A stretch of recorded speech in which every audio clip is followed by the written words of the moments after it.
안녕하세요. 화가 성영록입니다. 화가 성영록의 그림 산책 이번 주에 시작하겠습니다. 여러분, 지난 한 주 어떻게 보내셨나요? 진짜 날이 너무너무 습하고 또 너무너무 덥고 또 현관문을 열고 나가면 후덥지근한 날씨가 너무 심해서 정말 이렇게 동남아에 온 것 같고 또 비가 이렇게 차분히 내리는 것도 아니고 스콜처럼 막 곳곳을 다니면서 막 퍼붓듯이 내려서 되게 많이 올 땐 또 많이 오고 또 안 내릴 땐 또 안 내리고, 그래서 정말 약간 이렇게 찝찝하기도 하고 또 지치기도 하고 또 불쾌지수가 되게 높은 날들이 계속 이어지고 있습니다. 그래서 날이 덥기보다는 이 습하고 후덥지근함 때문에 에어컨을 계속 틀 수밖에 없는 것 같아요. 왜냐면 그나마 에어컨을 틀면 조금 뽀송뽀송하게 지낼 수 있고 또 그래야 또 약간 숙면을 취할 수 있는 것 같습니다. 이 날씨가 이번 주 그리고 또 다음 주까지 계속 이어진다고 하니까 너무 걱정입니다. 여러분들은 건강 잘 챙기시면서 지내고 계시죠? 저는 보시다시피 살도 찌고 이렇게 뭐 밖에 잘 안 나가면서 집에서 맛있는 거 이렇게 포장해서 갖다 먹거나 아니면 또 뭐 사다가 먹기도 하고 하면서 그림 그리는 방법밖에 없더라고요. 이 무더위를 이겨내려면. 그러다 보니까 살도 찌고 그러다 보니까 또 피부도 좋아지고 약간 몇몇 분들이 사는 게 좋으냐라고 물어보는 경우가 많더라고요. 네, 너무 좋습니다. 요즘 사는 게 참 좋습니다. 이번 주는 그림을 이제 두 가지를 보여드릴 예정입니다. 그림 먼저 보고 오시겠습니다.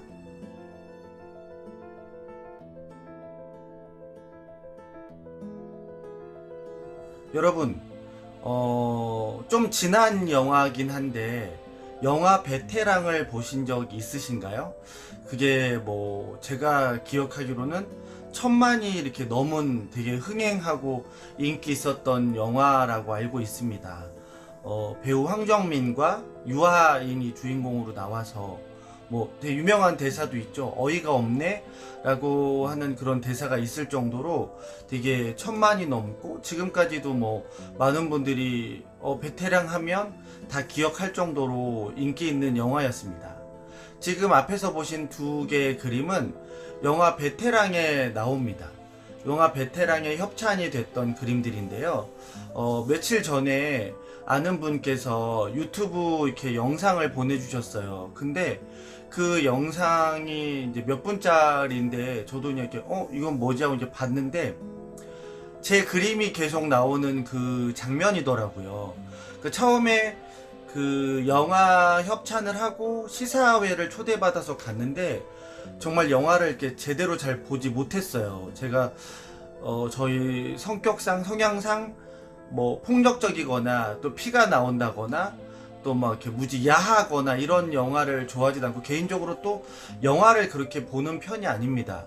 1년 가야 영화관을 안 간 해도 되게 많고요. 뭐 진짜 누가 가자고 하면 갈 정도로 그냥 영화는 그런 것 같아요. 저한테 뭐 이렇게 꼭 가서 보고 영화 뭐 흥행이 됐다라는 영화도 웬만하면 잘 보지 못했던 것 같은데 뭐 이유가 있어서 영화를 싫어하는 건 아닌데 잘 안 가게 되더라고요. 그 영화관에 이렇게 꽉 막히고 약간 어두운 곳에 계속 2시간 정도 계속 앉아 있는 게 저한테는 조금 힘들더라고요. 그래서 그 때문이라도 영화관을 더 안 가게 된 것 같습니다.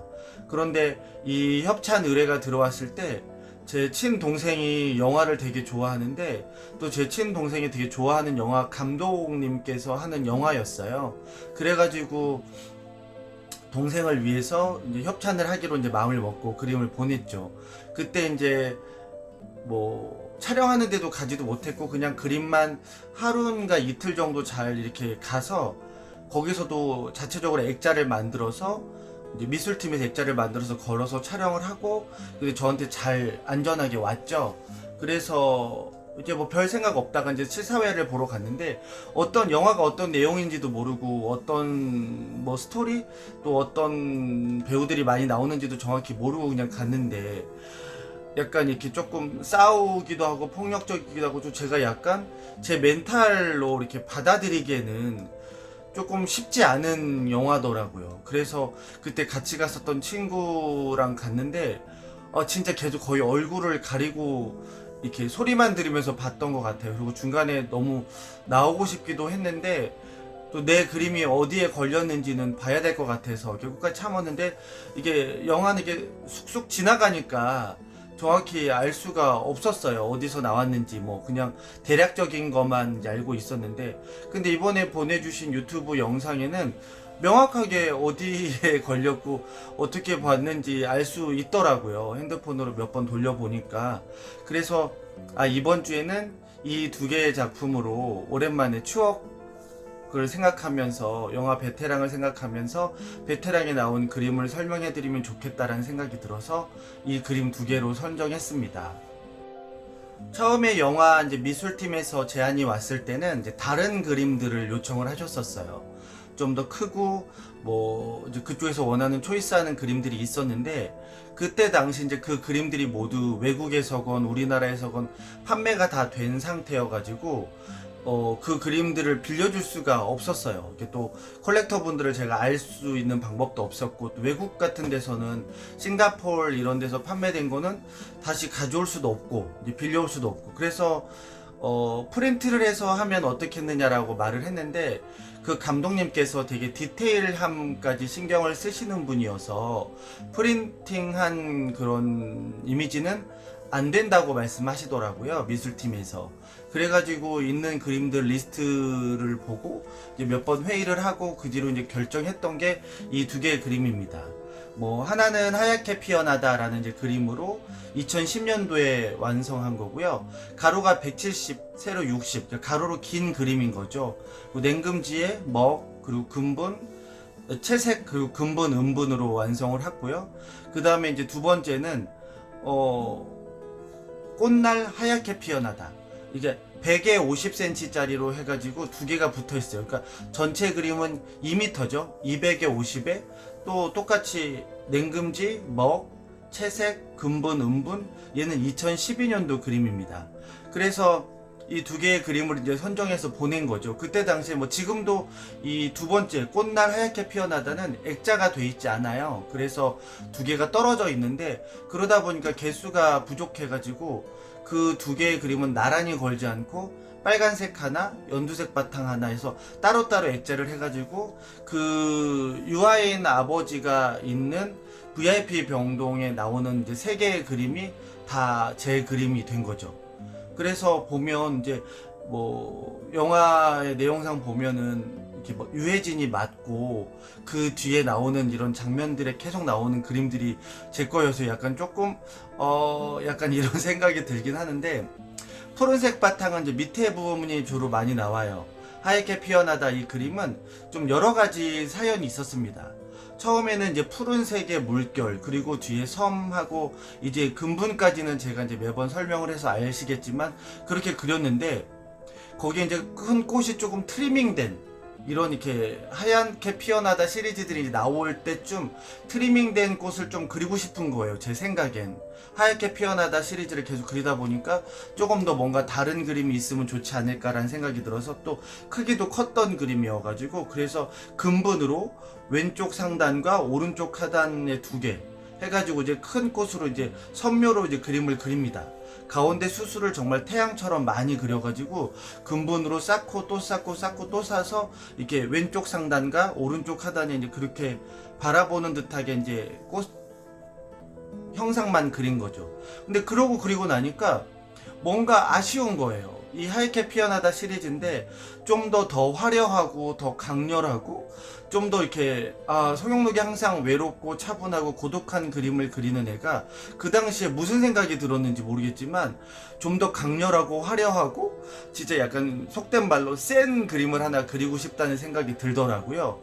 그래서 이제 백매가지, 오른쪽에서 그 꽃을 좀 가리면서 백매를 가지를 후루룩 그리고 또 홍매도 그리고 또 이쪽에도 홍매와 백매가 어우러져서 진짜 호분과 이렇게 분홍매화를 해가지고 이렇게 해서 막 그려내면서 또 아웃라인까지, 그 당시에는 아웃라인까지 모두 근본으로 다 그렸어요.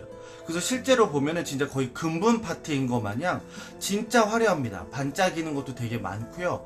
뒤에 이 왼쪽 상단에 있는 이 근분으로 그린 이 꽃 트리밍된 이것도 정말 강하고, 여기가 너무 강해서 얘를 좀 죽이면서도 죽여야 되겠다 생각을 했는데 거기에 또 흰색 호분으로 올라오는 이 그림도 강해. 그리고 또 옆에 분홍색 호분으로도 한가득 채울 정도로 이렇게 해서 이 그림은 진짜 강했던 것 같아요. 그래서 예술의 전당에서 전시했을 때도 사람들이 약간 송영록이 이런 그림을 그렸었나 할 정도로 약간 놀라기도 하고 거부 반응이 있기도 하고 약간 신선하기도 했던 그런 느낌을 받았던 그림이라고 많은 얘기를 해주셨어요. 그래서 이 그림이 그 당시에 큰 그림이 계속 판매가 잘 되는 상황이어가지고 가지고 있는 그림이 없다 보니까 영화에서는 조금 큰 그림들을 원하는 거죠. 그 세트 안에서 크게 걸려도 크게 표시가 나지 않았기 때문에, 그래서 이 하얗게 피어나다 이 작품이 가서 거기에 이제 걸리게 된 거죠. 그래서 그 영화 보면은 중간중간에 그 밑에 푸른색 부분, 이렇게 밑에 홍매와 백매가 이렇게 잘릴 정도로 이렇게 나오는 그 밑에 부분이 많이 나오는 그림이 이 하얗게 피어나다 그림입니다. 실제로 보면 정말 더 화려합니다. 이미지로도 되게 화려하긴 한데 실제로 보면 정말 화려해서 진짜 작정하고 근분을 썼구나 이제 할 정도로 그렸던 그림입니다. 네, 이제 두 번째 그림을 보겠습니다. 두 번째 그림은 아까 제가 처음에 말했듯이 이렇게 꽃날 하얗게 피어나다 해서 왼쪽에는 연두색 바탕, 오른쪽에는 붉은색 바탕이 이렇게 있어요.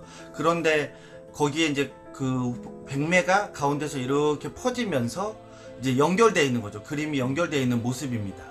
그리고 근분이 다량이지만 근분 음분이지만 음분은 조금씩 근분으로 정말 이렇게 꽃잎이 눈앞이 날릴 정도로 진짜 흐드러지게 정말 이렇게 날리는 이제 점을 찍어서 꽃잎이 막 흐드러지게 날리는데 그 위에 백매가 화려하게 피어 있는 이제 그림을 그리게 됩니다. 그래서 꽃날 하얗게 피어나다라고 제목을 정했습니다. 이 그림은 이렇게 가로로 두 개 붙어 있는데 제가 이렇게 전시 때 몇 번 이렇게 해보면 정말 화려하더라고요. 그래서 사람들도 예쁘긴 한데 약간 이렇게 너무 근분이 강렬함이 있기 때문에 얘네들을 이렇게 가져다가 집에 걸고 얘를 어디 이렇게 사무실이나 로비에 걸기는 좀 너무 강렬하다라는 말씀을 많이 해주시더라고요. 그래서 그 당시에는 뭐 지금보다 10년 전쯤이니까 좀 더 저도 에너지가 넘치고 열정도 더 넘쳐서 이런 거에 뭔가 약간 신들린 듯하게 점도 많이 지고 근분을 사용했던 것들이 좀 더 많았던 것 같아요. 그래서 꽃날 하얗게 피어나다 이 그림을 보면 내가 다시 이렇게 강렬한 그림을 그릴 수 있을까? 이런 생각이 들 정도로 진짜 제가 가지고 있고 제가 그렸던 그림 중에서 몇 개 안 되는 정말 강한 그림 중에 하나인 거죠. 그래서 보면은 뭐 화면에서 보면 붉은색은 그 로비 쪽에 걸려 그 홀 쪽에 걸려서 이 붉은색 그림은 되게 선명하게 잘 보입니다. 근분으로 된 액자를 또 했고, 그리고 또 이 녹색 바탕은 저쪽 응접실 안쪽에 걸려져 있기 때문에 떨어져 있어요. 그래서 두 개가 걸기에는 뭐 그림 개수가 너무 부족했고, 그때는 또 그림 가지고 있는 것도 거의 없었어요. 왜냐면 그 당시부터 이제 막 그림이 팔려서 인기가 조금씩 막 생기는 상황이다 보니까 그림과 동시에 계속 그림이 판매가 되는 시즌이었거든요. 그리고 또 그 당시에는 또 전시도 진짜 열심히 하고 뭐 아트페어도 정말 이렇게 2010년도에 처음 아트페어 나갔으니까 그때부터 아트페어 제안도 많이 들어오고, 또 그때는 거의 밤새서 그림 그리는 게 당연하게 생각을 하고 또 밤새서 그림을 그려도 아픈 줄 모르고 힘들 줄 모르고 막 그렸던 시기였던 것 같아요. 그래서 그림도 열심히 그리고 또 전시가 됨과 동시에 계속 그림이 판매가 되고 이래서 좀 더 그림을 제가 가지고 있던 것들이 리스트가 많았다면 그 영화에 좀 더 많은 그림들과 또 좀 더 이렇게 뭐랄까 좀 더 크고 화면에 좀 더 잘 보일 수 있는 그림들이 나갔으면 좋겠다 생각을 했지만 뭐 영화의 협찬도 잘 안 해봤었고, 또 그러면서 얘네들은 어떻게 보이는지도 모르고, 왜냐면 우선적으로 영화를 잘 보지 못했던 사람이기 때문에 이런 느낌이나 분위기를 잘 몰랐던 것 같아요. 그래서 보냈다가 그냥 그쪽에서 알아서 액자도 하시고 또 그러면서 또 이렇게 잘 촬영하고 보내주셔서 그냥 저는 그걸로 그냥 만족했거든요. 작품이 파손되지 않고 왔다는 것만으로도 만족했던 사람이기 때문에 크게 어떻게 돼야 된다라는 건 없었죠. 근데 뭐 그 뒤로도 이제 전 그 드라마나 뭐 이런 영화 같은 데서 이게 작품 의뢰들이 계속 들어오긴 합니다. 근데 제 그림은 한지잖아요. 한지나 냉금지 아주 되게 예민한 종이다 보니까 고민이 되는 부분들은 있어요. 왜냐면 그 뭐 영화나 드라마 제작하시는 분들이 뭐 배우나 이렇게 촬영할 때 디테일하게 하시긴 하겠지만 그림이라고 생각하면은 그냥 소품이라고 생각을 해버릴 수도 있다는 생각이 들죠. 근데 저한테는 되게 귀중한 작품이라고 생각을 하는 거죠. 그러다 보니까 얘네들이 얼마나 예민하고 또 어떤 기후나 온도가 되는 세트장인지 알 수 없기 때문에 이걸 이렇게 협찬들이 많이 들어와도 제가 선뜻 보낼 수가 없는 게, 갔다가 괜히 파손이 되면 그런 부분에서 서로 문제가 생기고 애매해지는 경우들이 있단 말이죠. 근데 저는 인생을 살면서 평화주의자이기 때문에 큰 소리 나는 걸 너무너무 싫어합니다. 그리고 막 싸우는 것도 별로 좋아하지도 않고, 또 그리고 어색하게 애매한 일들이 생기는 걸 또 누구보다도 싫어해요. 그냥 또 각자 맡은 일에서 자기가 하는 일을 최선을 다하면 그런 문제들이 생기지 않는데, 괜히 애매한 문제가 생기면 서로 관계가 소원해지고 어색해지기 때문에, 그래서 뭐 좋은 드라마나 좋은 영화에 이렇게 그림이 들어가서 또 제 그림에 뭐 그 전에 제가 뭐 찍었던 영상을 찍었던 것 중에 영화 무례한에 갔던 그런 것처럼 그 주인공의 심리 상태에 어울리는, 심리 상태와 맞는 그런 그림을 찾았을 때 되게 같은 콜라보가 됐을 땐 되게 좋은 느낌도 있지만, 이런 것들이 조금 이렇게 파손이 되거나 문제가 될까봐 그게 항상 걱정이 되거든요. 그래서 정말 이렇게 좋아하고 뭐 편한 PD님이나 이런 드라마 제작하시는 분들이라면 그분들과의 의리로서 이제 빌려드릴 수 있긴 하겠지만, 그렇지 않는 경우는 이게 좀 많이 고민이 돼서 이렇게 고사하거나 거절하는 경우들이 계속 있습니다. 그러다 보니까 제가 뭐 콧대가 높고 뭐 이런 건 아니지만 우선 작품이 저한테는 가장 중요하기 때문에 제 그림이 파손이 되거나 문제가 될 때는 항상 걱정이 되더라고요. 그래서 조금 더 많은 곳에 보여지면 홍보도 되고 너도 좋지 않겠냐라는 말씀을 많은 분들이 해주시긴 하는데, 그런 고민과 걱정되는 부분들이 있어서 선뜻 막 나서지는 못하고 있는 상황입니다. 그래도 또 제 그림을 되게 많이 좋아해 주시는 분들이 점점 늘어나고 또 이렇게 찾아주시는 분들이 있다는 것만으로도 항상 감사하고 있습니다. 오랜만에 지인분께서 생각지도 못하고 거의 잊어버렸던 그 드라마에 협찬했던 거를 잊어버렸었는데, 그 유튜브 영상을 보면서 베테랑이란 영화에 내 그림이 이렇게 협찬이 돼서 장면마다 계속 나오는 거였지라고 새롭게 알게 된 것도 있고요. 또 제대로 이제 보게 된 것도 이번이 처음이었고, 그러다 보니까 여러분들께 또 이렇게 베테랑에 들어간 거의 특집처럼 베테랑에 들어간 이 그림들을 설명할 수 있는 기회가 돼서 저한테는 또 약간 뜻깊고 재밌는 시간이었습니다. 어떻게 재밌게 들으셨는지 모르겠습니다. 저는 항상 이렇게 미리미리 준비해서 찍고 싶긴 한데, 그 촬영을 하는 날짜가 다가올 때 문득 떠오르는 그림들이 있거든요. 그래서 그 그림들로 여러분들께 조금 공감이 될 수 있는, 또 여러분들께 쉽게 접근하고 좀 더 편안하게 설명할 수 있는 사람이 될 수 있도록 더욱더 노력하겠습니다. 그러면 장마로 되게 지치고 불쾌지수가 올라가는 날들이 되긴 하지만 건강과 마음은 항상 뽀송한 그런 한 주가 되시길 바랍니다. 여러분 계속 봐주셔서 진심으로 고맙습니다. 고맙습니다.